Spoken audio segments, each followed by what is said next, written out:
নমস্কার, দেখছেন ওঙ্কার বাংলায় টেলি ক্যানভাস, চিত্র শিল্প ছবি ক্যানভাস, এই নিয়ে আমাদের এই বিশেষ অনুষ্ঠান। আমি মিহিকা রয়েছে আপনাদের সঙ্গে।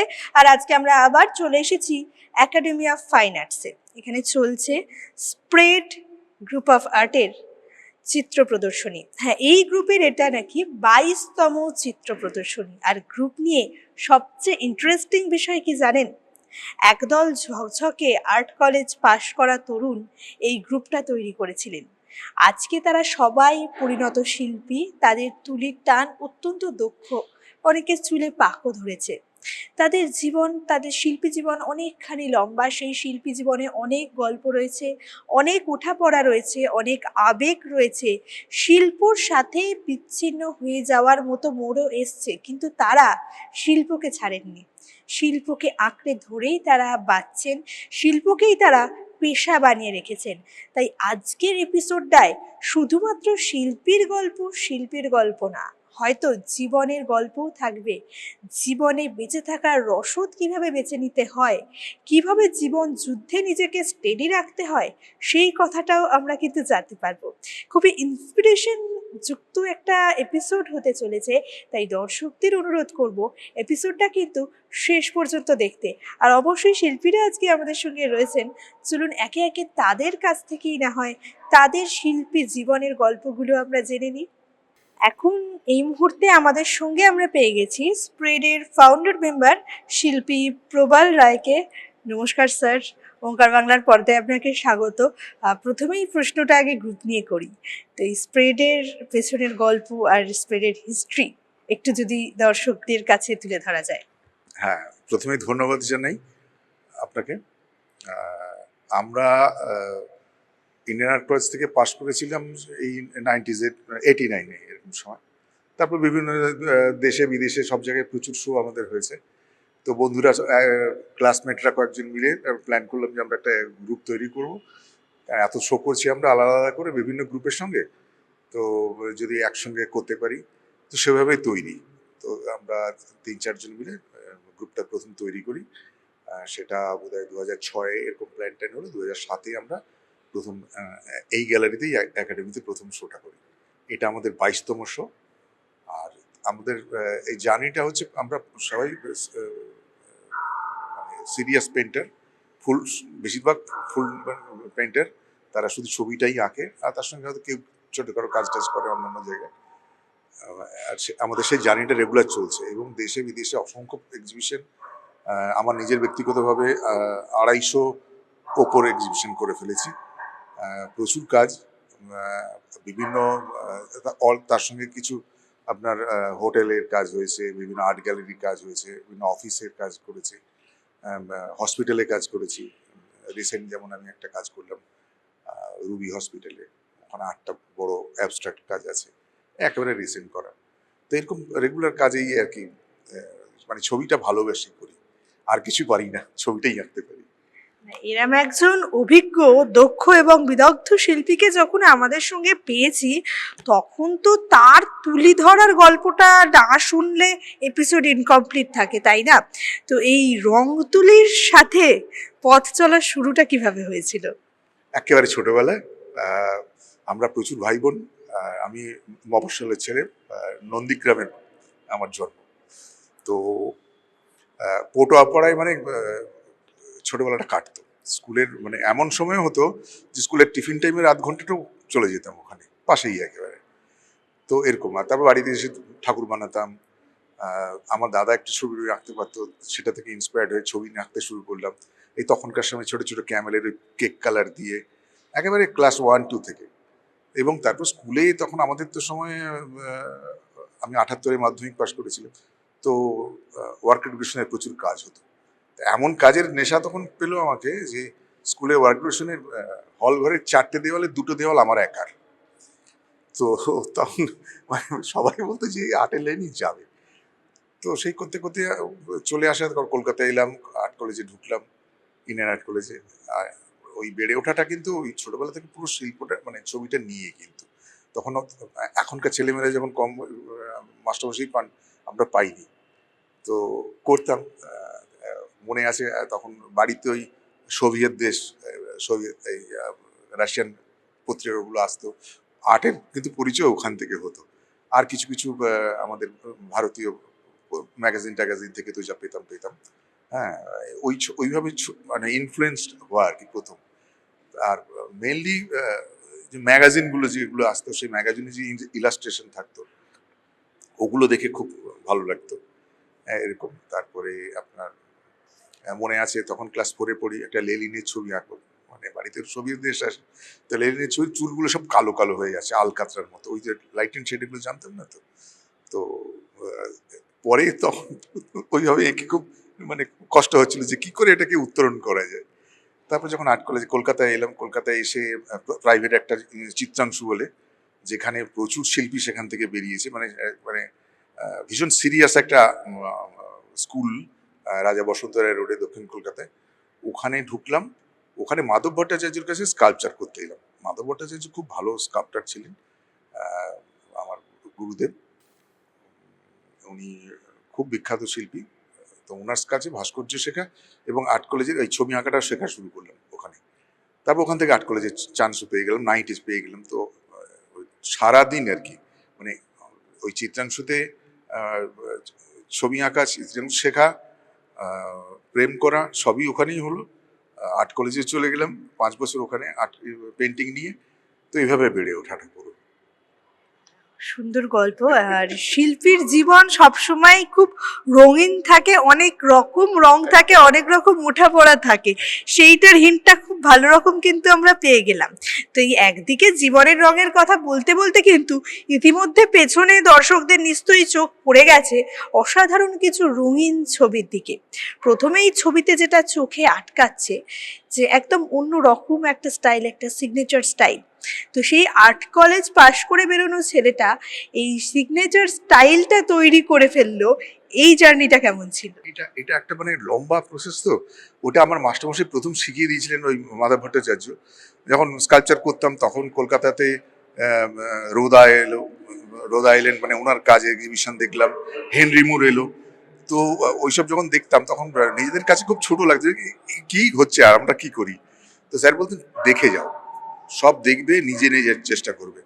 তো ওই নিজের থেকে চেষ্টা করাটা তখন থেকে ইনপুট করে দিয়েছে, ওই 82 সাল থেকে ওইটা ইনপুট ভেতরে ঢুকে গেছে যে নিজের মতো করব। ফলে আমি যখন ঘোড়া আঁকি তখন আমার মতো আঁকি, আমি যখন মানুষ আমার মতো আঁকি, চেষ্টা করি আমার নিজস্বতাটা থাকবে ভীষণভাবে এটা করি। এবং আরেকটা জিনিস হয়েছে, আমি ওয়েস্টার্ন পেন্টিং এর ছেলে, কিন্তু ইন্ডিয়ান পেন্টিংও আমার ভীষণ, ওই ছোটবেলায় যে পটের ওই যে ঠাকুর করেছি, আর মেদিনীপুরের জড়ানো পটের কাজও দেখেছি, বাড়িতে আসতো সব পটের, ওই পটের মানে ইন্ডিয়ান পেন্টিং এর ইনফ্লুয়েন্স আমার ভিতরে আছে। সুভাষ কর বলে শান্তিনিকেতনের একজন পেন্টার ছিলেন, ওনার কাছে ইন্ডিয়ান পেন্টিং শিখেছিলাম ওই চিত্রাংশুতে। ওটাও আমাকে খুব হেল্প করেছে ইন্ডিয়ান পেন্টিংয়ে আসতে। তো অটোমেটিক্যালি আমার কিছু ইন্ডিয়ান ইনফ্লুয়েন্সড আছে আমার কাজের ভেতরে, আবার ওয়েস্টার্নও আছে, অনেক কাজগুলো ভীষণ মাঝামাঝি জায়গায় আছে। কাজগুলোর মধ্যে একই সাথে যেরকম রঙের ডেপথ রয়েছে, সেরকম রঙের ডেপথের সঙ্গে সঙ্গে তো চিন্তার ডেপথটাও লুকিয়ে থাকে। আর সেটা আমাদের মতো সাধারণ মানুষদের জন্য এবং দর্শকদের জন্য অনেক সময় পুরোটা পরিষ্কার হয়ে ওঠে না। তো এই রকম সাধারণ মানুষদের জন্য যদি এই ছবিগুলোর একটু ব্যাখ্যা শিল্পীর কাছ থেকেই শোনা যায়, তাহলে বোধহয় তার থেকে ভালো কিছু হয় না। তাই একটু না হয় আমরা ছবির গল্প শুনি। হ্যাঁ, প্রথমে বলি যে ছবিকে যদি আমি ব্যাখ্যা করি, মানে সেটা তো অনুবাদ হলো, মানে ছবিটা তো ছবির ভাষায় হয়, কিন্তু ভাষাতে যখন আমি কথা বলছি তখন সেটা অনুবাদই করছি। তো অনুবাদের একটা সীমাবদ্ধতাও থাকে। যেমন এই ছবিটা ধরুন, একটা ছবি নিয়ে কথা বলা যায় যে এই ছবিটা আমার ভেতরে অনেকদিন কাজ করছিল, যে যেন একটা যুব পুরুষ, হ্যাঁ, সে হয়তো তার হাতে জ্ঞান, সে একটা নতুন চারা গাছ, মানে জীবন, তার একটা প্রতীক, সিম্বল, তার ভেতরে আলো আছে, স্টেয়ার আছে, নৌকা আছে, একটা হাতি আছে, সাদা হাতি আছে ছোট, একটা স্থাপত্য আছে, মানে ভারতীয় শিল্প সংস্কৃতির ধারক, দ্য মেসেঞ্জার। হ্যাঁ, উনি যেন ওই বার্তাবাহক হয়ে কাজ করছেন। খুব সরল ভাবনা চিন্তাই করা কাজটা। আমি নিজে লোকটাই খুব অস্থির, কারণ আমার ওই স্কাল্পচার, আমি একটু কবিতা লিখি, একটু সাহিত্য ভালোবাসি, তো আমার সেগুলো চলে সব একসঙ্গে আর কি, জীবনের সঙ্গে মিলিয়ে আর কি। তো তাতে ওই জন্য লেখা, আমি যেন কে রুধিবে মোরে, আমাকে কেউ যেন আটকাতে না পারে, ডেসপারেটলি আমি কাজটা করি। এবং আমি খুব স্বাধীন, যখন ক্যানভাসে বসি আমি তখন খুব ভীষণ স্বাধীন থাকি। সেটা যেন আমার কাজের ভেতরে আছে। এই জন্য আমি যেন প্রতিটা পেন্টিংয়ে যেন আমার নিজস্বতাটা আছে। যে আমি ঘোড়াও আঁকলি সেটাও যেন আমি তার ভিতরে আছে। যে ছবিগুলোতে শুধু যে নিজস্ব একটা সিগনেচার স্টাইল, একদম অন্য স্বাদের প্রেজেন্টেশন এবং অন্যরকম রং সেটা নয়, মনের মধ্যেকার সমস্ত চিন্তা ভাবনা, ইমোশন সেটা যেন একদম পুরোপুরি ছবিতে ঢেলে দেওয়া হয়েছে। আর সেই অসাধারণ প্রকাশ তো আমরা দেখতেই পাচ্ছি। তারপরে আবার দেখতে পাচ্ছি ঘোড়া। যাই হোক, ঘোড়ার গল্পটা শুনে নিয়েছি অলরেডি, একটু পরের ছবির গল্প তাহলে শুনি। যেমন এই কাজটা অদ্ভুত। এই কদিন আগে আর্থকুয়েক হলো, আমি ওই সময় ছবিটা আঁকছিলাম ঠিক 10:30 নাগাদ শুরু করেছি, আঁকছি খুব চটজলদি স্কেচ ধরনের কাজ একটা। তো আমার মেয়ে স্কুল থেকে, উনি স্কুলে পড়ায়, মডার্ন হাই স্কুলে, তো ওখান থেকে বললো তোমরা সব ভালো আছো তো, ঠিকঠাক আছো? বলে কেন? বললো খুব জোরে আর্থকুয়েক হয়েছে কলকাতাতে, টের পাওনি? বলে হ্যাঁ, একটু মাথাটা ঘোরানোর মতো কিন্তু লাগছিল। তো তাকে তখন ছবিটা তুলে পাঠালাম যে দেখ, আমি এই ছবিটাই আঁকছি, দেখতে মনে হচ্ছে এটা আর্থকুয়েক সম্পর্কিত একটা ছবি বোধহয়। প্রকৃতির সাথে শিল্পীর তো একটা নারীর টান থাকে, তাই প্রকৃতিতে কি ঘটছে সেটা শিল্পী সজ্ঞানে পুরোটা টের না পেলেও তার সাবকনসিয়াস মাইন্ড আর তার তুলি এই দুটো টের পেয়ে যায়। তাই প্রকৃতির প্রকাশটা বারবার শিল্পের মধ্যে দিয়েই আমাদের সামনে চলে আসে। যাই হোক, পরের ছবির গল্পটা তাহলে শুনি। এই যেন আমি, মানে এর মধ্যে একটা ঘোড়া হয়তো নগরের, হ্যাঁ মানে নাগরিক, এই ছবিগুলো ভীষণ নাগরিক। গ্রাম, ঘোড়া তো প্রকৃতিতে থাকে, তার মধ্যে একটা ওয়াইল্ড ব্যাপার আছে, সেটা রেখেও আমি যেন তারা খুব নগরের। এবং এই যে আমাদের প্রত্যেকদিন জীবনের যে ব্যারিয়ার, বাধাগুলো আছে, সেই বাধাগুলো যেন এই স্ট্রাইপের মতো প্রত্যেকটা কাজে এসছে। হ্যাঁ, যেন মানে এই যে আমাদের বেড়ে ওঠার সময় প্রতিদিন জীবনে যে সংগ্রামী যে ব্যারিয়ারগুলো থাকে, সেগুলো সব কাজের মধ্যে আসছে। এই ব্যাপারগুলো এই ঘোড়াগুলোকে সিম্বল হিসেবে ব্যবহার করেছে।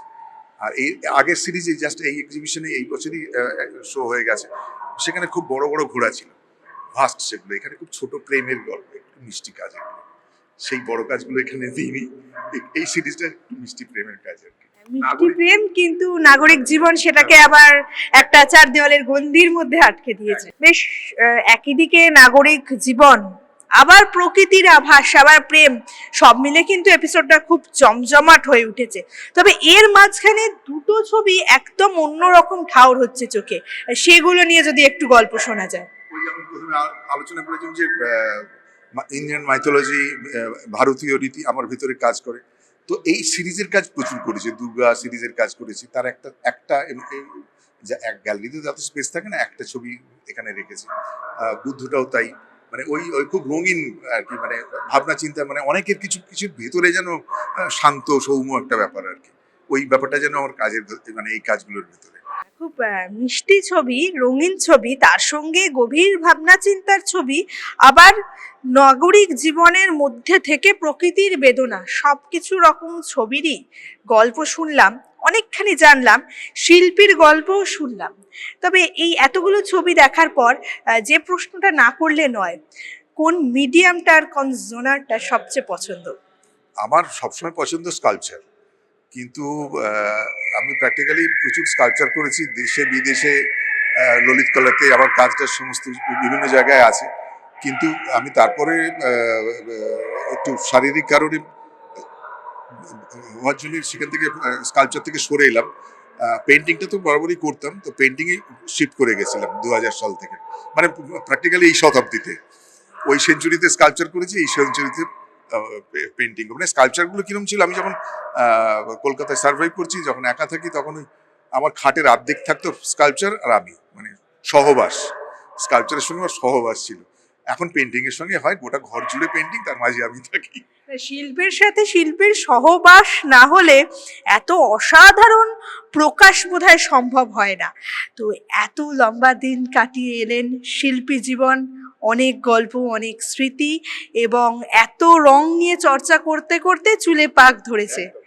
তো এই এতখানি পথ পেরিয়ে এসে যারা নবীন শিল্পী, যারা উঠতি শিল্পী, বা যে সমস্ত ছেলেমেয়েরা শিল্পী জীবনটাকে বেছে নিতে চাইছে, তাদের জন্য আপনার কি বার্তা? প্রচুর প্রচুর ভালোবাসা তাদের জন্য, অনেক শুভেচ্ছা। তারা কাজ করুক, নতুন নতুন ছেলেমেয়েরা আসুক, শিল্পকে আরো ভালোবাসুক, হাতে মোবাইল নিয়ে ছবি তুলে লাভ নেই। গ্যালারিতে আসে যারা, তাদেরকে আমি বলি যে আগে ভালো করে অনুভব করো। এই যে শিল্পীদের আমরা আমাদের সময় মানে বিকাশ ভট্টাচার্য, গণেশ পাইন, তাদের ছবি দেখার জন্য আমরা বসে থাকতাম। মানে একটা গ্যালারিতে এক্সিবিশন হবে, তার মানে ভেতরে একটা উত্তেজনা তৈরি হতো ওইসব বিখ্যাত লোকদের, সুনীল দাস, হ্যাঁ, প্রকাশ কর্মকার, বিজন চৌধুরী, যোগেন চৌধুরী, তো সবাই মানে সেই সব বিখ্যাত শিল্পীদের দেখে ভেতরে সেই অনুপ্রেরণাটা আসতো। তো ওদেরকে বলি যে তোমরা দেখো, এসেই মোবাইলটা নিয়ে ছবিগুলো তুলে, তুমি একটা 6 ইঞ্চিতে মোবাইলে কি দেখবে? ছবি তো নেটে হাজার হাজার ছবি আছে, কোটি কোটি ছবি আছে এখন নেটে। তুমি গ্যালারিতে এসে বরং ফিল করো ওই বড় কাজগুলোকে, দেখো ভালো করে, অনুভব করো। ওটাই তরুণদের বলবো। আর ছবিটা কিন্তু মানে শিল্পী জায়গাটা খুব সংগ্রামের। মানে এখান থেকে পয়সা করবো, বড় লোক হবো, এরকম ভেবে এসো না, ভালোবেসে আসতে হবে সবাইকে, তাহলেই সাফল্য হবে। ঠিক আমরা যখন পেরেছি একেবারে শূন্য থেকে পেরে, আমি আমার প্র্যাকটিক্যালি বাপে তাড়ানো মায়ে খাদানোর ছেলে, 17 বছরে কলকাতা থেকে চলে এসেছিলাম। তো সেখান থেকে এসে যদি করতে পারি তাহলে সবাই পারে, আমি যদি পারি তাহলে সবাই পারে। শূন্য থেকে শুরু করেছিলাম। অনেক ধন্যবাদ স্যার। বেশ এপিসোডটা জমে উঠেছে। একদিকে অনেক ইনফরমেশন, অনেক গল্প, আর সঙ্গে বেশ মজার গল্পও রয়েছে। এবং শিল্পীরা যে সবসময় রঙিন, সেটা কিন্তু আমাদের শিল্পী একটু আগে একদম ভালো মতোভাবে আবার প্রমাণ করে দিয়ে গেলেন। যাই হোক, আমাদের সঙ্গে কিন্তু স্প্রেডের আরও একজন শিল্পীকে আমরা আজকে পেয়েছি। চলুন এবার তার সাথে একটু কথা বলে নিই। স্প্রেডের আরও একজন সদস্য শিল্পী বরুণ রয়কে আজকে আমরা আমাদের সঙ্গে এখন পেয়ে গেছি। বরুণ বাবুকে আমি ওকার বাংলার পর্দায় স্বাগত জানাচ্ছি। আর প্রথমেই সোজাসুজি যে প্রশ্নতে যাব, অসাধারণ কিছু রঙিন কাজ, একদম অন্যরকম তুলির স্ট্রোক তো আমরা দেখতে পাচ্ছি, সেই নিয়ে গল্প শুনবো। তবে এই যে তুলির টানটা আজকে দেখছি, এত পরিণত টান, প্রত্যেক টানে কিছু গল্প রয়েছে, এই তুলির টান দেওয়াটা শুরু কবে হলো? তুলির টান তো শুরু ছোট থেকে, মেন এসছে আমার বাবার থেকে। বাবার হাতের কাজ ভীষণ সুন্দর ছিল। তখন বাবাকে দেখে বাবা একটা ছবি দিয়ে দিত যে এটা আঁক দেখি, তো ওইগুলো আঁকতে দিত আর আমি করে করে দিতাম। বাবা পেপারে কিছু ছবি ভালো দেখলেই কেটে কেটে কেটে কেটে জমা করতো আর আমাকে দিত। ওখান থেকে আমার শিল্পবোধ শুরু, স্কেচ, ড্রয়িং এই করতে করতে মনে ইচ্ছা জন্মালো যে এর পরে কী হতো। তখন আমাদের সময় আর্ট কলেজ জানাটাও একটা বড় ব্যাপার ছিল, যে আর্ট কলেজ আছে বা আর্ট কলেজে পড়া যায়, এরকম বিষয়টা। তারপর জানতে পারলাম যে আর্ট কলেজে পড়াশুনোর মতনই আর্ট কলেজ আছে, আর্ট কলেজে ভর্তি হওয়া যায়। মাথায় চড়ে গেল যে আমি আঁকা নিয়েই কাটাবো জীবন। আর্ট কলেজে পড়বো, পড়াশুনো তো আমাকে করতেই হবে। তখন মাধ্যমিক ছিল মিনিমাম, যে মিনিমাম মাধ্যমিক পাস না করলে আর্ট কলেজে পরীক্ষা দেওয়া যাবে না। তা মাধ্যমিকটা আমাকে পাস করতেই হবে, এই চিন্তাধারা নিয়ে মাধ্যমিক পাস করলাম। পরে উচ্চ মাধ্যমিক, গ্র্যাজুয়েশন সবই করেছি, কিন্তু আর্ট কলেজ মাথা থেকে ঢুকে গেল, একদম পুরোপুরি মাথায় ঢুকে গেল যে আর্ট কলেজে ঢুকতে হবে।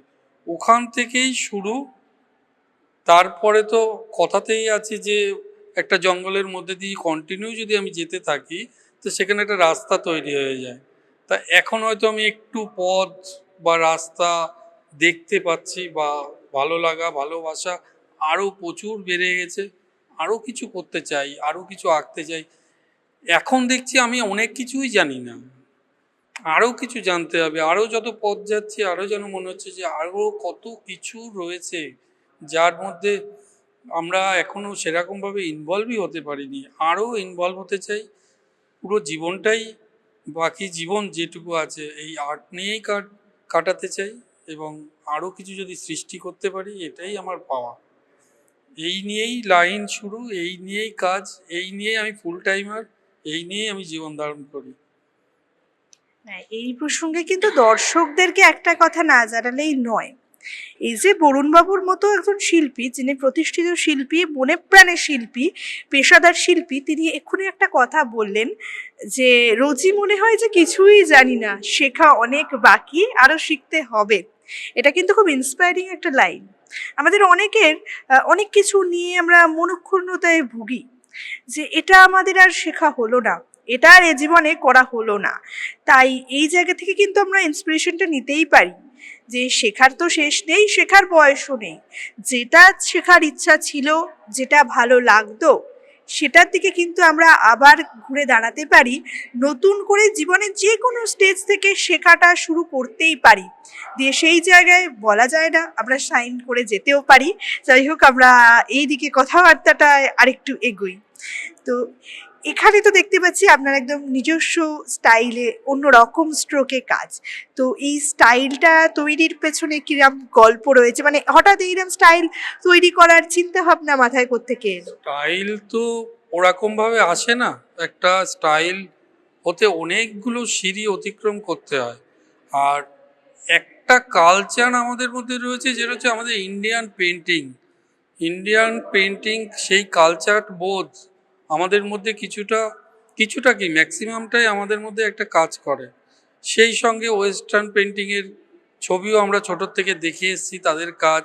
এবার দুটোকে কম্বাইন করে তখন আমার মাথায় আসে যে দুটোকে নিয়ে যদি আমি কাজ করি, যে আমার ইন্ডিয়ান কালচারটাও থাকলো, ওয়েস্টার্ন টানটাও থাকলো, এইটা নিয়ে যদি আমি কিছু একটা ভাইব্রেট কালার। এবং এই যে সিরিজটা করেছি, এটা কাপেলের উপর করেছি, ভালোবাসার উপর করেছি। শুধু যে এই সিরিজের উপরেই কাজ করি তা না, আমার আগের সিরিজটা ছিল ফুটপাথবাসীদের উপর।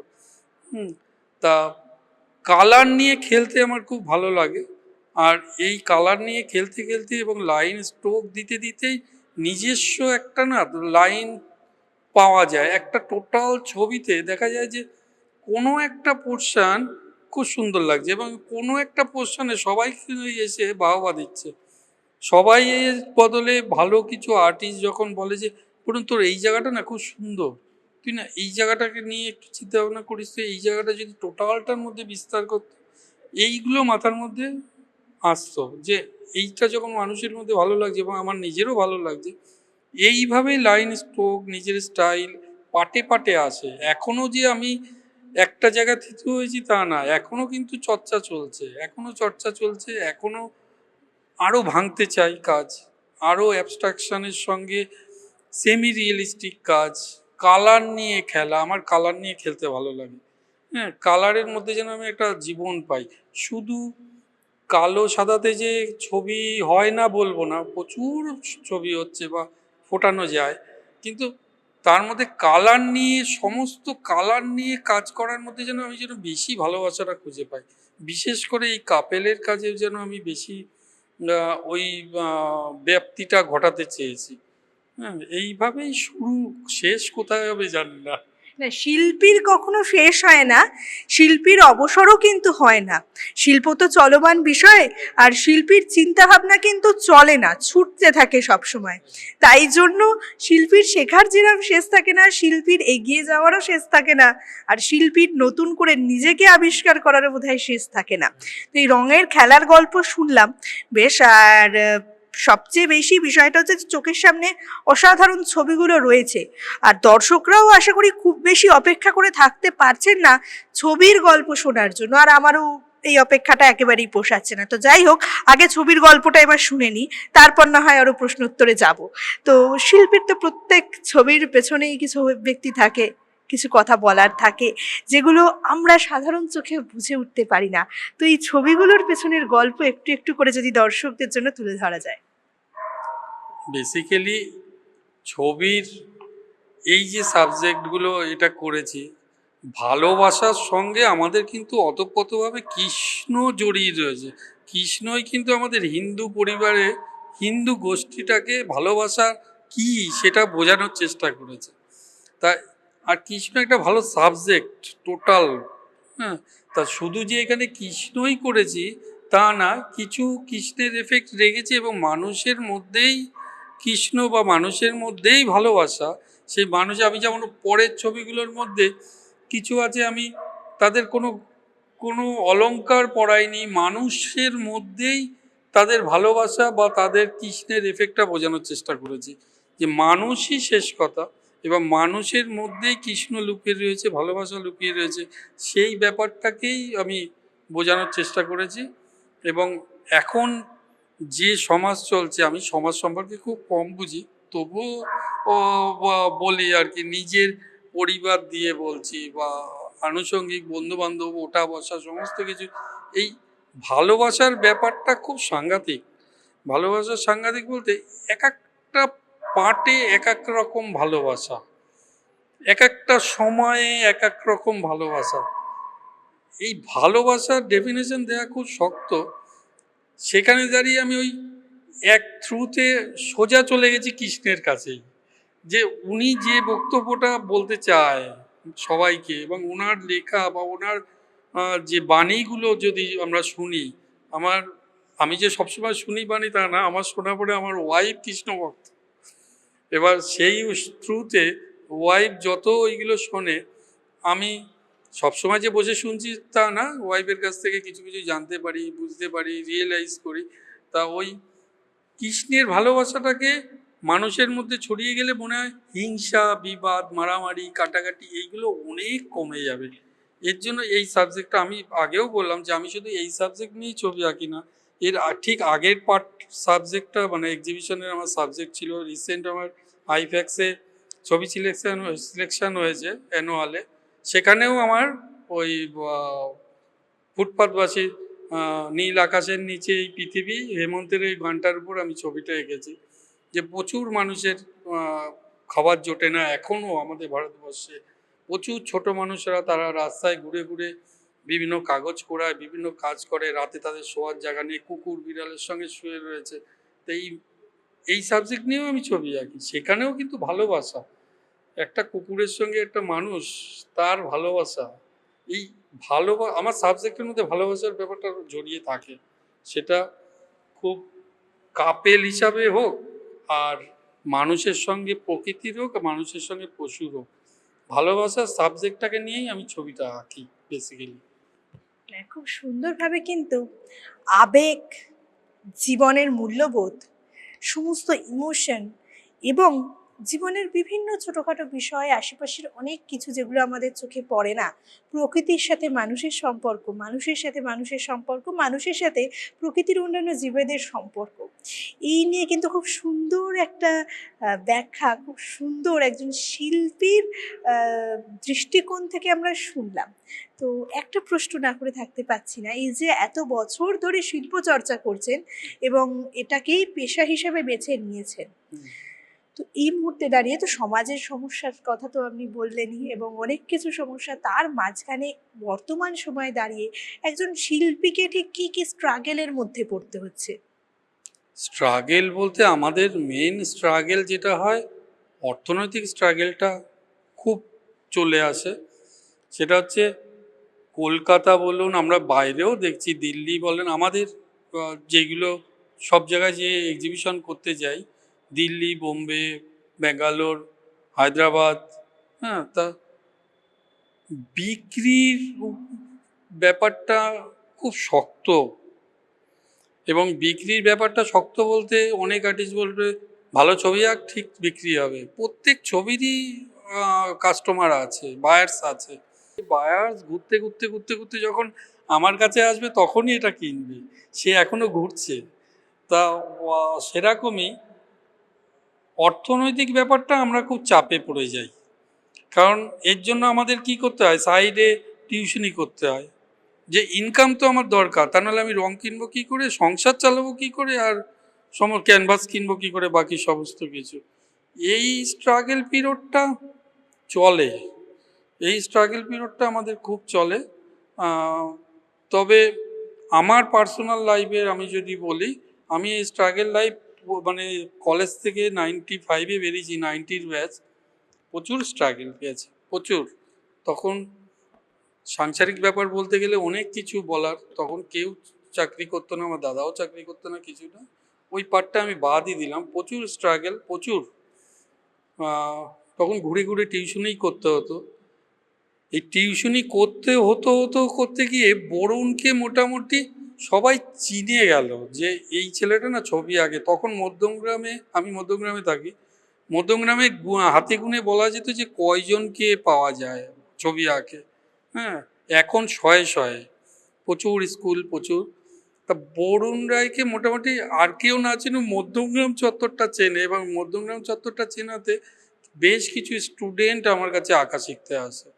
তা সেই কারণে অর্থনৈতিক অবস্থাটা আমার হয়তো কিছুটা সচ্ছলতা এসছে, কিন্তু আমি যদি গোড়ার দিকে যাই যে আমি টিউশনি ছেড়ে দিই, তাহলে কিন্তু আমার খাওয়া জুটবে না, কারণ সেরকমভাবে কিন্তু আমাদের ছবি প্রচুর বিক্রি নেই। এই স্ট্রাগেলটা আমাদের খুব, আমার মনে হয় যেন টিউশনি আর করবো না, ছেড়ে দিই, কিন্তু পারি না। কারণ প্রত্যেকটা আর্টিস্টেরই, আমি যদি এই কিছুক্ষণ আগে প্রবাল রায় আমার দাদা আমাদের গ্রুপে, সেও যদি বলে যে আমি কোনো কাজ করব না, অর্ডারি কাজ করব না, আমি টুকটাক টিউশনি করব না, হ্যাঁ, সেও কিন্তু বিপদে পড়ে যাবে। মানে প্রত্যেকেই খুব স্ট্রাগেল পিরিয়ড, এই অর্থনৈতিক ব্যাপারটা আমাদের খুব খুব স্ট্রাগেল পিরিয়ড যায়, তার মধ্যে দিয়েই বেঁচে থাকা, তার মধ্যে থেকেই চিন্তা করে ছবি আঁকা। খুব শক্ত ছবি আঁকা, এক জন্মে হয় না, 7 জন্ম হলে তাহলে একজন শিল্পী হতে পারে। আমি মনে করি 7 বার জন্ম নিলে একজন শিল্পী হতে পারবে।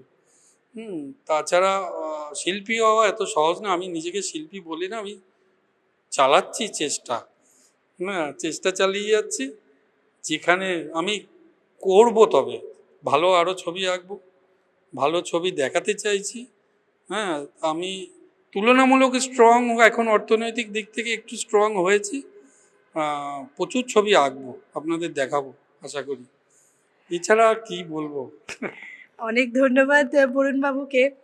একজন শিল্পীর জীবনের যে স্ট্রাগেলটা, সেটা বোধহয় তাকে আরো বেশি পরিমাণে শিল্পী করে তোলে। ওই যে বাংলা একটা কথা আছে না, অখিলে সোনার জৌলুস বাড়ে, সোনাকে যত আগুনে পোড়াবেন তত তার গ্ল্যামার বাড়বে। সেরকমই বোধহয় এই শিল্পীরা জীবনের এত ওঠানামা, এত জীবন যুদ্ধ পেরিয়ে আসার কারণে তাদের শিল্পের প্রকাশটা, তাদের তুলির টানটা, তাদের কবজির জোরটা আরও শক্ত হয়েছে, আরও মজবুত হয়েছে। অসাধারণ একটা এপিসোড আমরা আজকে পেলাম। এতক্ষণ ধরে দুজন বিদগ্ধ শিল্পীর কাছ থেকে তাদের কথা শুনলাম, আমরা সত্যিই সমৃদ্ধ হলাম। তবে এপিসোড শেষে দর্শকদের জন্য আমি এটা বলবো যে আজকের এপিসোড কিন্তু আমাদের অনেক কিছু শিখিয়ে গেছে। যদি ভালো লাগা থাকে, যদি ভালোবাসা থাকে, যদি প্যাশন থাকে, আপনাকে কিন্তু দমিয়ে রাখা যাবে না।